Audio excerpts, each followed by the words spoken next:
Tens of thousands of people are expected to take to the streets of Harare on Saturday to call for the resignation of Robert Mugabe, as moves to force the Zimbabwean president to stand down gather pace. The army seized power 4 days ago, but Mugabe has refused its demands to leave office. The military and senior officials within the ruling ZANU party now appear set on forcing Mugabe out within 48 hours.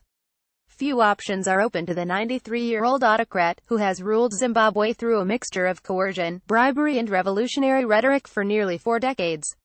Support in some branches of the security establishment, such as the police, has evaporated and many political supporters have been detained. By late Friday afternoon, all 10 of the country's provincial ZANU branches had passed motions of no confidence in the president. These could lead to Mugabe being stripped of his office of president of the party by Sunday, one official told The Guardian. Earlier in the day, Mugabe, who had been confined to his luxurious residence in the upscale Harare neighborhood of Barodale since the military takeover, attended a university graduation ceremony on the outskirts of Harare. Clad in academic gown and hat, he walked slowly in a procession on a red carpet to a podium as a marching band played. He was applauded as he announced the opening of the ceremony. Robert Mugabe attends graduation in first appearance since military takeover. Video on Friday morning. An army statement describing significant progress was broadcast on national television and published by state-run media.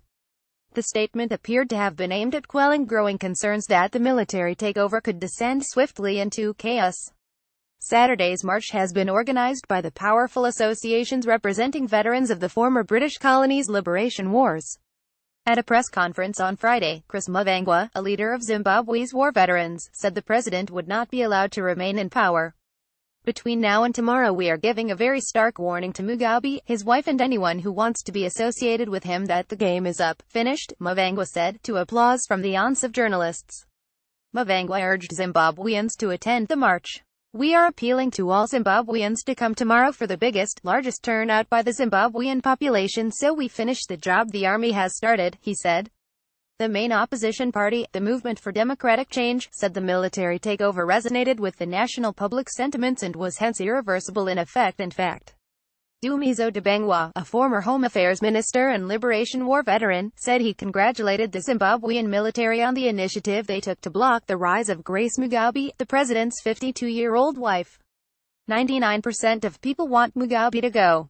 He is no longer in charge, Grace is in charge, and Zimbabweans cannot fold their arms and let a character of that nature to lead. She had to be stopped, Debengwa told reporters in Johannesburg, in neighboring South Africa. Timeline: 6 November 2017. Robert Mugabe fires his powerful vice-president, Emmerson Mnangagwa, clearing the way for his wife, Grace, to succeed him as leader of Zimbabwe. Grace had accused 75-year-old Mnangagwa, a former intelligence chief, of being the root cause of factionalism in the ruling ZANU party. 8 November 2017. Mnangagwa reportedly flees to South Africa, but vows to return to Zimbabwe to lead party members. The party is not personal property for you and your wife to do as you please, Mnangagwa tells Mugabe in an angry 5-page statement. 13 November 2017. Zimbabwe's army chief demands a halt to the purge in ZANU, and warns that the military could intervene.